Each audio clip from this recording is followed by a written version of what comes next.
أعوذ بالله من الشيطان الرجيم بسم الله الرحمن الرحيم السلام عليكم ورحمة الله وبركاته الحمد لله رب العالمين والصلاة والسلام على سيد المرسلين وعلى آله وصحبه وسلم Alhamdulillah, Inch'Allah, sur ce programme aujourd'hui, le programme Al-Amin. On continue toujours sur les thèmes qu'on a abordés dans l'épisode dernier, les thèmes des traités, des alliances et coopération avec les non-musulmans par rapport à la pacification, à la consolidation de la paix, tel que l'a approuvé le prophète sallallahu alayhi wa sallam à son époque. Moi, je m'appelle Teslim Adeyema et j'ai avec moi pour traiter ces sujets aujourd'hui l'Oustaz Murtala Saadou. Soyez le bienvenu. Salam alaikum. Wa alaikum salam wa rahmatullah. Et aussi Oustaz Amoussa Abdel Ghaffar. Salam alaikum wa rahmatullah. Wa alaikum salam wa rahmatullah wa barakatuh. Pour commencer, on prendra, comme on l'a fait la fois dernière, quelques cas dans la vie du prophète sallallahu alayhi wa sallam pour mettre des éclaircissements, pour expliquer la consolidation de la paix dans l'islam. Le premier cas que j'aimerais prendre aujourd'hui, la question c'est à vous, Oustaz Saadou. On parle de la constitution de Madina, ce qu'on appelle la charte ou même la sahifa de Madina. Cette charte a été mise en place pour la coexistence pacifique et le respect mutuel des droits des communautés de Madina. Est-ce que vous pouvez nous donner quelques informations sur ce document et sur ce qu'il signifiait pour ceux qui participaient dans cet accord? Bismillah, sallallahu ala sayyidina Muhammad wa ala alihi wa sahbihi wa man wala, amma ba'd, rabbi shrah li sadri wa yassir li amri wahlul 'uqdatan min lisani yafqahu qawli, amma ba'd. Merci quand même. Je pense en ce qui concerne cette charte ou ce qu'on appelle en arabe sahifa, avant d'aborder ça, j'aimerais revenir sur un point que je pense il est important, qui va nous permettre davantage de comprendre ce qui s'est passé pendant cet événement. D'abord, Madina, qui est appelée à l'époque Yathrib, elle est composée de différentes communautés. Vous avez les deux principaux tribus qu'on appelle Aous et Khazraj, qui sont des ethnies arabes. Et en dehors d'eux, il y a aussi les Juifs. Les Juifs, ils aussi, il y a trois communautés juives principaux qui sont à Médine. Vous avez Banu Aouf, vous avez aussi Banu Qaynuqa et vous avez aussi Banu An-Nadir. Donc, ce sont toutes ces ethnies qui composent la nation qui vit à Médine. J'aimerais aussi revenir sur un aspect important et par rapport à cette charte.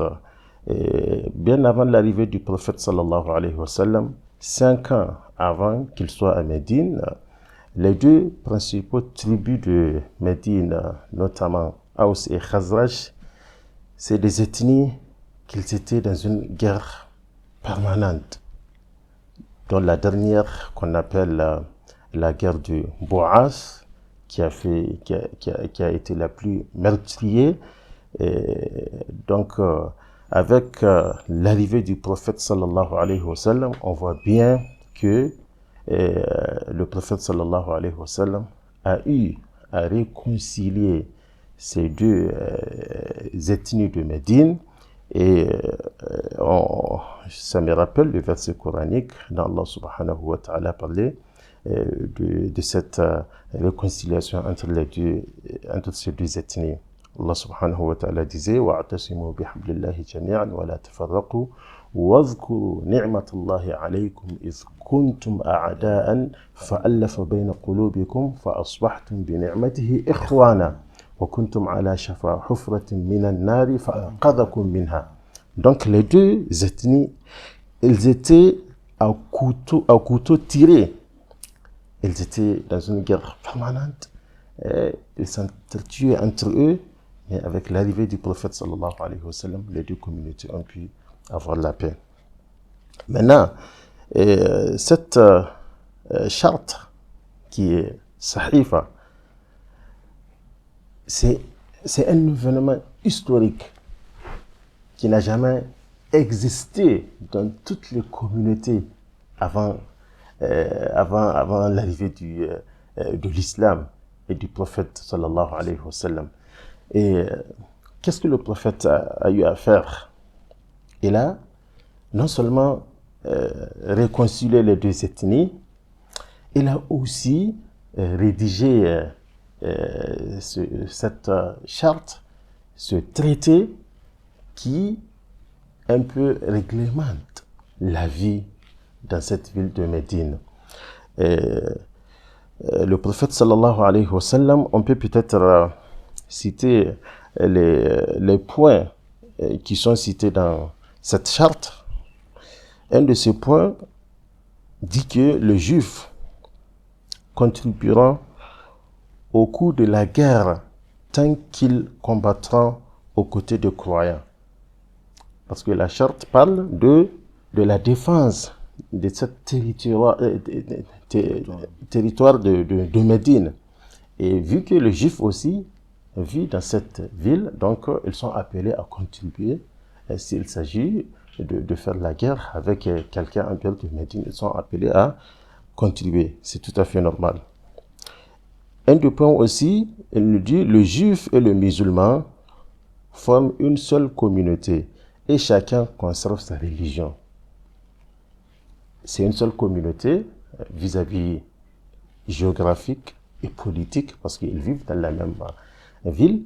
Mais le point important, c'est que la charte dit que chacun conserve sa religion. Donc, il n'y a pas une contrainte. Vous voyez, ça aussi, ça me rappelle d'un verset coranique qui dit que la ikrah fi-din. Le prophète sallallahu alayhi wa sallam, il n'a pas obligé ces juifs-là d'embrasser l'islam, mais la charte a bien précisé que chacun peut bel et bien conserver sa religion. Et la charte aussi protège la religion de chacun. De chacun. L'un de ces points aussi, il dit, les juifs seront responsables de leurs affaires. Les musulmans aussi sont responsables de leurs affaires. Mais chacun doit aider l'autre contre quiconque attaque les personnes vivant à Médine. Parce que c'est réparti géographiquement. Le musulman se trouve d'un côté et le juif de l'autre. Donc chacun ne doit pas permettre à quelqu'un d'attaquer l'autre dans cette ville de Médine. Et ils doivent se conseiller, se consulter mutuellement, et la justice a une protection contre le péché. Voilà. Il y a aussi un autre point qui est aussi important par rapport à cette charte. Il dit qu'en cas de désaccord entre les signataires de ce traité, alors Allah subhanahu wa ta'ala, le Très-Haut et son messager, c'est à eux de régler ce désaccord. L'autre point aussi, il dit que les signataires de ce traité doivent boycotter Quraysh commercialement, effectivement, parce que les Quraysh, ce sont eux qui ont si vous voulez, expulsé le prophète sallallahu alayhi wa sallam de sa ville natale. Ils étaient aussi, évidemment, l'ennemi numéro un du prophète sallallahu alayhi wa sallam. Donc, les signataires de cet accord, que ce soit les musulmans ou les juifs, doivent couper leurs relations commerciales avec Quraysh. Et ils doivent aussi s'abstenir de leur apporter tout soutien. Ils doivent pas aider Quraysh. J'aimerais peut-être terminer par ce point. Chacun aussi contribuera à la défense de Yathrib, de Médine, évidemment, et en cas d'attaque étrangère dans sa zone respective. Donc, chacun ne doit pas permettre à ce que Médine soit attaqué de son côté. Donc voilà, de façon brève, ce que je peux dire par rapport à ce qu'on appelle cette charte qui a été établie par le prophète sallallahu alayhi wa sallam, qui va dans le sens de consolider la paix et l'harmonie sociale dans cette ville de Médine. Merci beaucoup, Ostaz. Je reviens, Ostaz, à Moussa. Dans cette charte de Médine, on voit les principes du traité, les principes de la coopération. Qu'est-ce que dit le Coran et la Sunna du prophète sallallahu alayhi wa sallam par rapport à ces traités, à ces pactes, à ces alliances, à l'établissement des alliances dans la communauté musulmane? Alhamdulillahi Rabbil Alamin. Bismillahi Rahman Rahim. Wa salatu wa salamu ala Sayyidina Muhammad sallallahu alayhi wa sallam.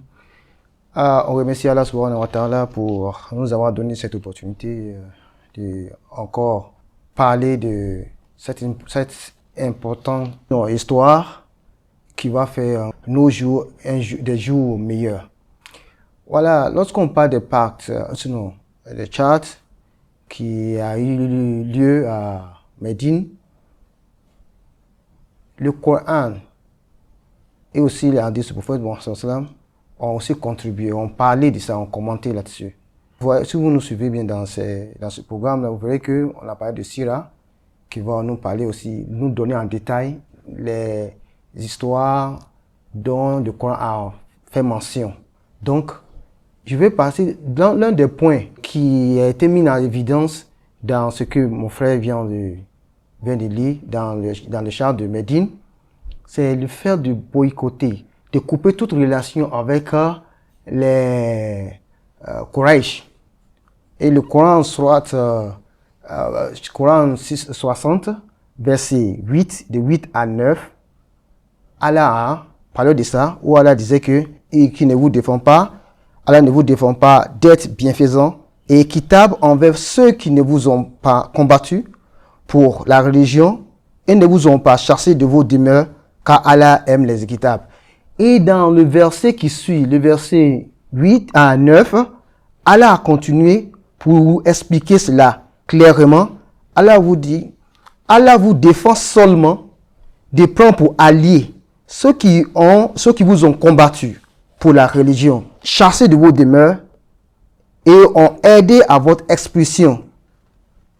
Et ceux qui les prennent pour alliés sont les injustes. Vous voyez, ces deux éléments-là, ces deux crimes ont été commis par le Quraysh.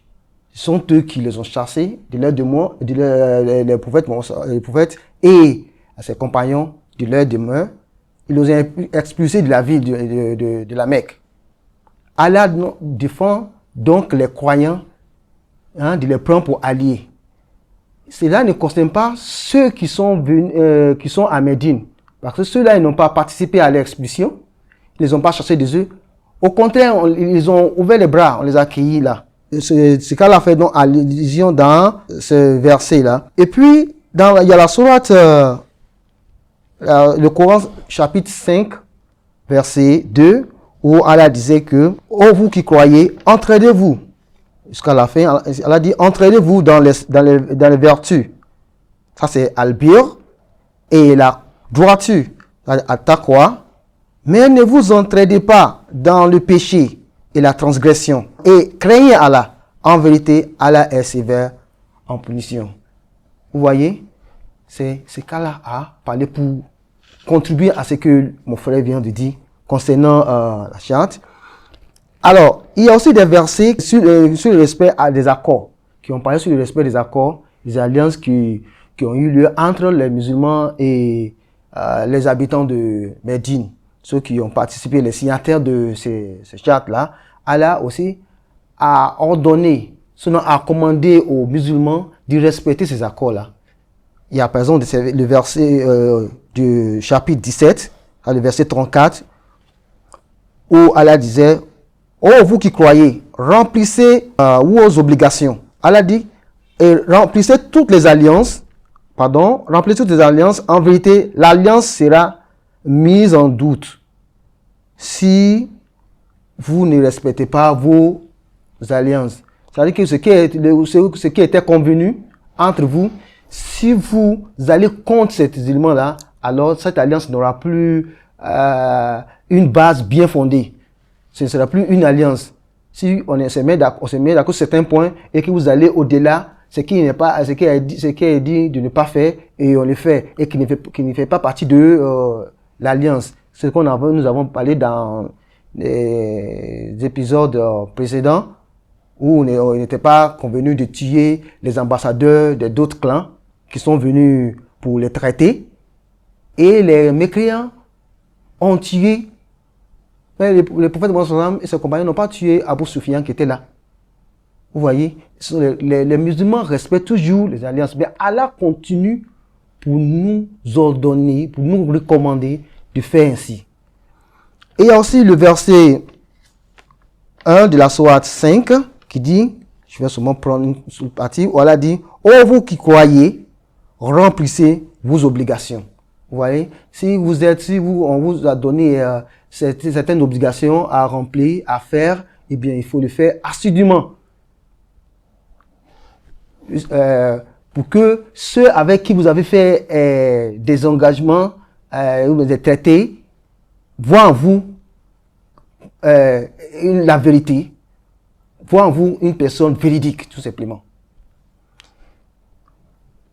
Et à partir de cela aussi, il y a aussi des hadiths que j'aimerais aussi citer au moins 2 qui ont aussi parlé dans ce sens-là. Il y a l'hadith rapporté par Trimidi, aussi de Abu Daoud, qui rapportait que le prophète Mohammed sallallahu alayhi wa sallam avait dit: la réconciliation est permise entre musulmans, sauf si cela rend illégal quelque chose qui est licite ou rend licite quelque chose qui est illégal. Et les musulmans doivent respecter les conditions qui ont établi, à l'exception d'une condition qui rend illégal quelque chose qui est licite ou qui rend licite quelque chose qui est illégal. Vous voyez? Ça veut dire que les musulmans doivent réconcilier avec les non-musulmans, toutes autres personnes, à condition que ces réconciliations, ou bien les engagements pris, ou bien les conditions ne rendent pas ce qui est illicite, licite. Parce que le musulman ne va pas accepter cela. Vous voyez? Ou bien dans les cas contraires, rend ce qui est légal à illégal. Si ces éléments ne font pas partie de cela, alors la réconciliation ou bien l'entente sur ces points-là reste et restera les mêmes. C'est signé. Et aussi dans le même sens, rapporté par Bukhari dans Sunan Daraqatni, où il est stipulé que les musulmans doivent respecter les termes de leur contrat. Vous voyez, dans l'épisode précédent, nous avons parlé de l'accord, sinon de traité, entre les musulmans et les polythéistes, qui admettait que les musulmans pouvaient aller à la Mecque en pèlerinage l'année qui suivait cet accord-là. Il y a une période de 10 ans qui a été mise en place une période de 10 ans entre les musulmans et les non-musulmans sur la sécurité. Tout cela qu'on avait vu. Donc, les musulmans ici, qu'on a vu dans les hadiths, doivent respecter ce thème-là, doivent respecter ces périodes-là. Et les thèmes aussi utilisés, c'est-à-dire les mots qu'ils avaient mis en place, qu'on fera ceci, on fera cela, et on a signé, ils doivent le respecter. Donc, vous voyez que Allah subhanahu wa ta'ala nous a ordonné de le faire, et le prophète sallallahu alayhi wa sallam a aussi mentionné ça dans ses hadiths, en guise de rappel, en guise de rappel. Et c'est à ce que tous les musulmans font référence dans leur vie de jour et jour pour ne pas transgresser, pour ne pas pécher, pour ne pas aller contre les dits d'Allah subhanahu wa ta'ala. Qu'Allah augmente nos connaissances. Amen. Merci beaucoup. Oustaz, on vient d'avoir des références dans le Coran et aussi dans la sunna du prophète sallallahu alayhi wa sallam. Quels sont les commentaires des érudits musulmans à l'égard des chartes ou de la constitution? Comment est-ce qu'ils comprennent ce cas? Peut-être avant de venir aux commentaires, j'aimerais aussi peut-être appuyer en citant un autre hadith que je trouve qui est un hadith très connu dans la communauté musulmane, qui parle toujours dans le sens de dire que le respect des accords et des traités et des chartes, c'est quelque chose qui a ses fondements, qui a sa source dans l'enseignement musulman, notamment dans notre principale référence, il s'agit du Coran et de la Sunna. Le frère a cité pas mal de versets coraniques et j'aimerais finir en citant ce hadith qui dit Ayatul munafiq thalatha idha haddatha kadhaba wa idha wa'ada khalafa wa idha u'tumina khana. Vous voyez, le prophète dit que les signes d'un hypocrite sont au nombre de 3. Chaque fois qu'il parle, il ment. Chaque fois qu'il promet, il rompt sa promesse. Et chaque fois qu'on lui fait confiance, il trahit sa confiance. Voilà le point. Il trahit sa confiance. Donc, c'est pour dire que l'islam est catégorique par rapport au respect des engagements et des accords qui existe soit entre un musulman et un autre ou un musulman avec un autre qui n'est pas musulman. Et effectivement, les oulémas de nos jours, ils ont aussi élaboré beaucoup de documents par rapport à cette charte, par rapport au respect des engagements. Et je peux citer entre autres une déclaration très récente qui a été faite à Marrakech, au Maroc, en janvier 2016, qui parlait de l'évolution de versions contemporaines de ce qu'on appelle Ahkam Ahl-Dhimma, c'est-à-dire les règles et les lois qui réglementent la vie que les gens avec lesquels on ne partage pas la foi vivent dans notre communauté. Et dans ces règles-là, tu vas voir que ces gens-là, l'islam les a accordé leur chance, leur liberté de pratiquer leur religion sans qu'ils soient inquiétés. Cette charte, c'est quelque chose qui est important même chez les érudits islamiques. Ils ont beaucoup écrit par rapport à cette charte. Ils ont beaucoup élaboré ces règles-là qui réglementent la vie de non-musulmans vivant dans ce qu'on appelle un État islamique qui existait auparavant. Donc, cette déclaration qui est récente, qui date de 2016, ce n'est qu'un exemple parmi tant d'autres. Merci. Merci beaucoup. Les savants, les ulémas ont utilisé le charte de Madina pour travailler sur le charte de Marrakech, le document de Marrakech. Quelles sont les implications, s'il vous plaît, Ostaz, et même les leçons qu'on peut en tirer, telles que l'ont fait aussi les ulémas contemporains, pour les communautés musulmanes aujourd'hui? Est-ce que il y a des manières, il y a des possibilités ou même des leçons à tirer qui vont aider le vivre ensemble dans les communautés où les musulmans se trouvent? Alhamdulillahi Rabbil Alamin. Si vous avez bien vu dans l'histoire, c'est toutes les constitutions, tous les traités que le prophète Mohammed sallallahu alayhi wa sallam a eu à faire avec les gens qui vivaient à ce temps-là. Il n'a pas eu de problème. Il n'y a pas eu de problème pour les musulmans et pour toute la communauté entière. Parce que ce qu'il dit ne vient pas de lui. C'est Allah subhanahu wa ta'ala qui l'inspire, qui lui défait ainsi. Voilà pourquoi il n'y a pas eu de problème. Où de nos jours, on s'assoit à l'Assemblée nationale, on prépare des constitutions et on a toujours des problèmes. L'année qui va suivre, il faut changer des constitutions. C'est parce que nous n'avons pas mis Allah devant. On ne s'est pas assis pour mettre comment, quand une telle situation est arrivée, comment Allah nous a, qu'est-ce qu'Allah a dit? Quels ont été les enseignements du prophète Mohammed pour nous en sortir? À travers ce chat, il y a tellement de leçons, il y a tellement d'implications, de nos jours, si on les applique, on verra que notre bien-être sera maintenu.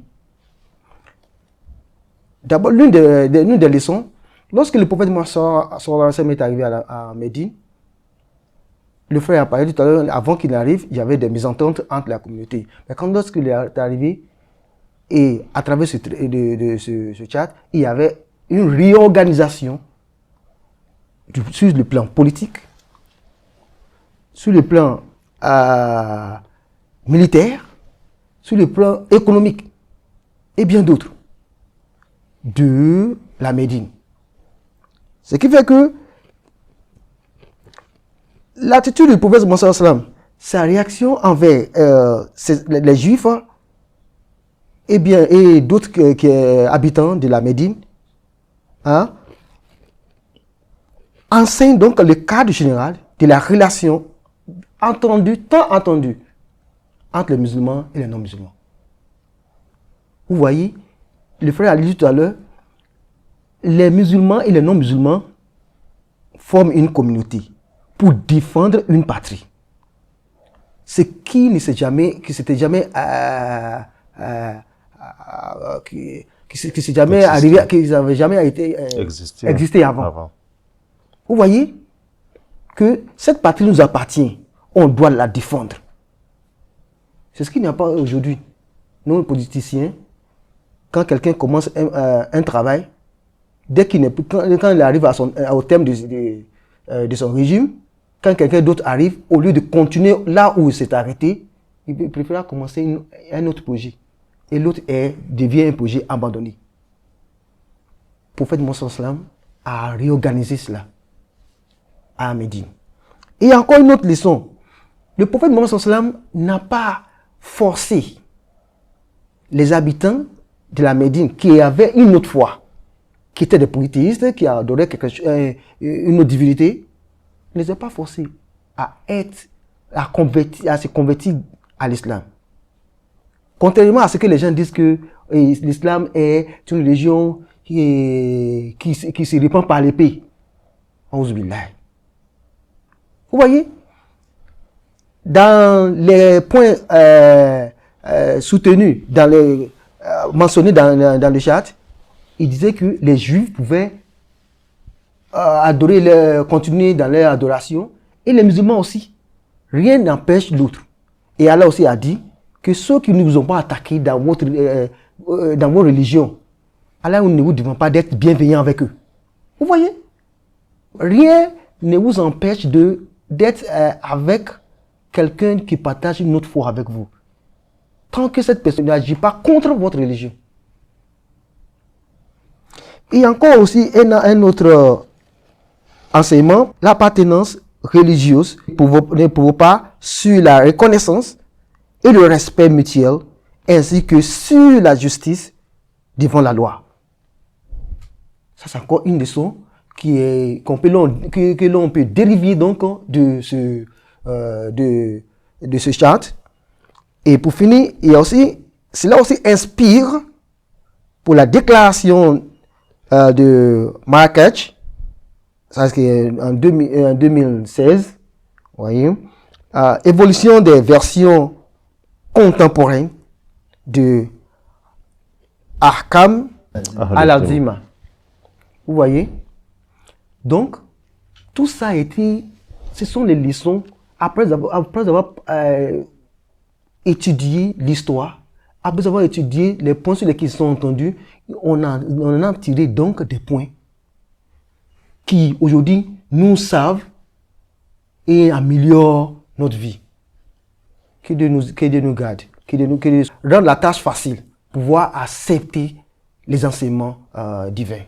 Amen, amen. Inch'Allah. Oustaz, un dernier mot pour conclure. Oui, pour conclure, j'aimerais peut-être revenir sur le commentaire des universités du monde islamique par rapport à cette charte qu'on appelle la Sahifa. Il y a l'avis de Adil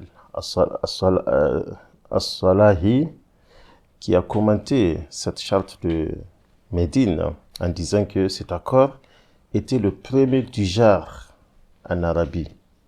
Et il définit le type de relations qui devraient exister au sein de la communauté musulmane et il définit la position des juifs et leur relation avec l'État musulman.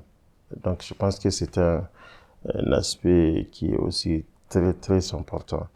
Et par rapport aussi à l'enseignement et l'implication de cette charte pour les musulmans aujourd'hui, il faut noter aussi que cette charte, elle est comme la première constitution interreligieuse écrite dans le monde et qui date de plus de... le prophète sallallahu alayhi wa sallam était décédé en 632 après Jésus, vous voyez. Donc alors qu'aujourd'hui, la charte des droits de l'homme, ça a été élaboré ou adopté en 1948. La charte dont le monde aujourd'hui est en train de flatter, vous voyez. Chez nous, en islam, depuis le temps du prophète, le prophète sallallahu alayhi wa sallam a eu à avoir une idée d'élaborer un traité qui réglemente la vie, qui donne le droit et devoir de tout un chacun qui vit dans cette communauté. Donc je pense que c'est quelque chose que nous, musulmans, nous devrons nous glorifier par rapport à ça. Voilà, et nous devrons aussi le faire comprendre aux non-musulmans qui ne savent pas par rapport à cette charte. Merci. Merci, alhamdulillah. Je crois qu'il faut, pour les musulmans, il faut comprendre que lorsqu'on est dans une communauté qui a des gens d'autres confessions, il faut toujours établir des relations avec les autres, des relations paisibles avec les autres. Et pour faire cela, pour mieux faire cela, il faut avoir toujours un document qui va guider comment est-ce que on se dirige dans cette communauté. Parce que le prophète a fait ça à plusieurs reprises. À Hudaybiyah, il a fait ça. Lorsqu'il est arrivé à Médine, il a fait ça. Vous voyez, avec d'autres tribus de Médine, des alliances militaires avec d'autres, des traités avec ceux-ci et des pactes avec ceux-là. Il a fait tout cela. Donc, ceci montre aux musulmans que lorsqu'on vit avec les autres, pour mieux vivre paisiblement, pour consolider la paix, il faut avoir des traités, des alliances écrites, vous voyez, pour qu'on puisse faire des références à comment est-ce qu'on fait ceci, comment est-ce qu'on fait cela à n'importe quel moment pour qu'on puisse résoudre les problèmes. On a un document qui nous aide à résoudre des problèmes. Et aussi, de la même manière, il faut que les musulmans prennent au sérieux les constitutions des pays où ils vivent. Il faut essayer de participer à la construction de cette constitution, au développement des constitutions des pays où ils vivent, pour qu'ils puissent aussi proposer les conditions, proposer les solutions pour ces gens de communautés aussi. Contribuer, bien sûr, et leurs contributions pour la société aussi. Ceci est très très important. Et moi, je vois que la plus importante aussi, c'est que il faut savoir l'appartenance religieuse ne détruit pas les relations entre musulmans et non musulmans. Parce que ça a été très très évident dans dans la vie du prophète sallallahu alayhi wa sallam. On va s'arrêter ici aujourd'hui, Inch'Allah. Merci beaucoup, monsieur, pour votre présence aujourd'hui. Et Inch'Allah, merci aussi à nos téléspectateurs et aux auditeurs. On se retrouve dans l'épisode prochain. Assalamu alaikum wa rahmatullahi wa barakatuh.